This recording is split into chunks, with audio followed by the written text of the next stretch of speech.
For such a crazy car market where no one has vehicles, Tim Daly Infiniti is your home for an incredible selection of great quality used vehicles for any budget. And the best part? Most are backed by the Tim Daly Forever Warranty. Tim Daly Infiniti still wants your trade-in or to simply buy your car outright with a quick payoff. Don't wait. Come see us today. Think Tim Daly Infiniti and think it's forever your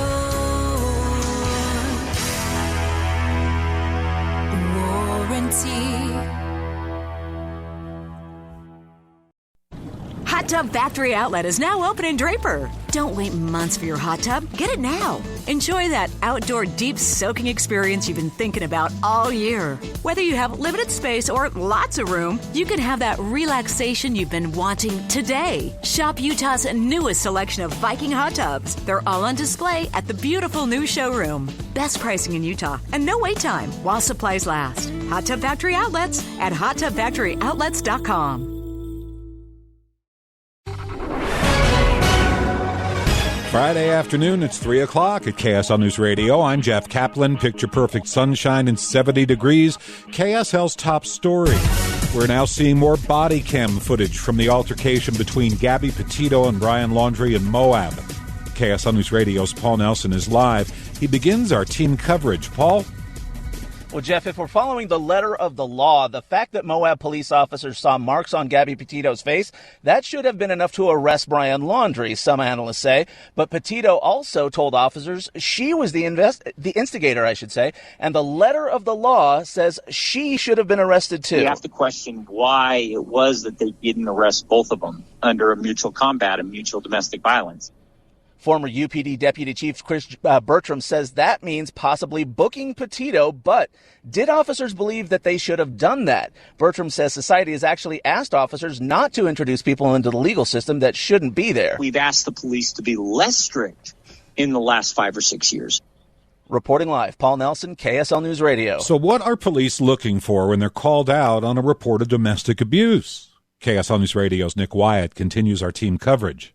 Police officers responding to reports of a domestic dispute have to make some tough judgment calls. A lot of people say, I would do this, I would have done that, if I was the cop, if I was there, well, what would you have done? Liz Solis with the Utah Domestic Violence Coalition says officers look for obvious signs of abuse. Whether it's bruising, signs of maybe strangulation or pressure points, that type of thing. And they listen, usually separating people to get both sides of the story. Officers will sometimes separate a couple for a night to let emotions cool. But even if police suspect actual abuse, in many cases they don't have enough to make an arrest, and the most they can do is issue a citation. Nick Wyatt, KSL News Radio. And Brian Laundrie's sister is now changing her story. She's been saying that she never once saw her brother after he came home to Florida September 1st.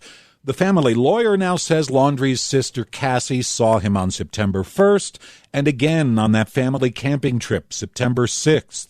The lawyer says the confusion is because reporters didn't ask the question clearly. President Biden has been meeting with congressional Democrats trying to strike a deal on this infrastructure plan. Maria Chaleos is live with the latest at the KSL National News Desk. Jeff, as he left the meeting, President Biden was quizzed by reporters on whether he was able to reach a deal. We're going to get this.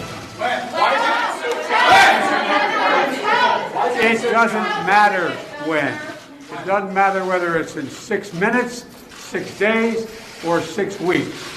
We're going to get it done. House Speaker Nancy Pelosi has delayed a vote on the bipartisan infrastructure package twice this week. That as the White House works to secure a deal between progressive and moderate members of its party. California will be the first state to require the COVID-19 vaccine for all students, teachers, and staff. Governor Gavin Newsom today added the COVID-19 vaccine to the list of others that are required to attend school. We intend to do that once the FDA has fully approved the vaccine, which will give us time to work with districts, give us time to work with parents and educators to build more trust and confidence. He says there will be exemptions for medical reasons and for personal and religious beliefs. A decline in COVID-19 cases across the U.S. over the past several weeks has given overwhelmed hospitals some relief.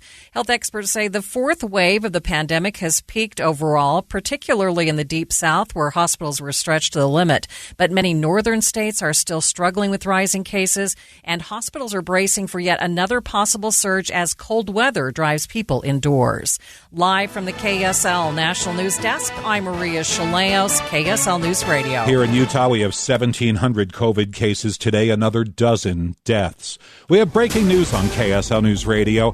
2 Salt Lake City police officers were allegedly assaulted by a 22-year-old woman in Pioneer Park today. The 2 officers are now recovering. Police got a call around noon that a woman was walking in traffic near 200 South and State Street. The woman was allegedly throwing rocks at a nearby apartment complex and the cars driving by. When police responded to arrest the suspect, they were assaulted. The suspect's now in custody. So who stole the great pumpkin, Charlie Brown? Somebody walked off with a massive 60-pound pumpkin from a garden in American Fork. Dustin Batty says she and her husband have a fence around the garden, but this pumpkin apparently had a mind of its own. This one was the largest one we've ever grown. Okay. So we've got a few other ones that were smaller, but sometimes they escape through the fence. You know, vines will grow wherever vines grow. Yup. Homemade signs in giant letters ask, "Who stole our pumpkin?" as they hope to stem the rising crime rate before the neighborhood goes to seed. Do you think Utahns are that rude? 2 recent surveys put Utah high on a list for rudest states. The criteria are based on things like driving habits and perception of visitors. The survey also takes into account the language people use talking to customer service agents. I'm from New Jersey. Okay, that's my place. Trust me. Utah is a glorious tablespoon of sugar compared to my ancestral homeland.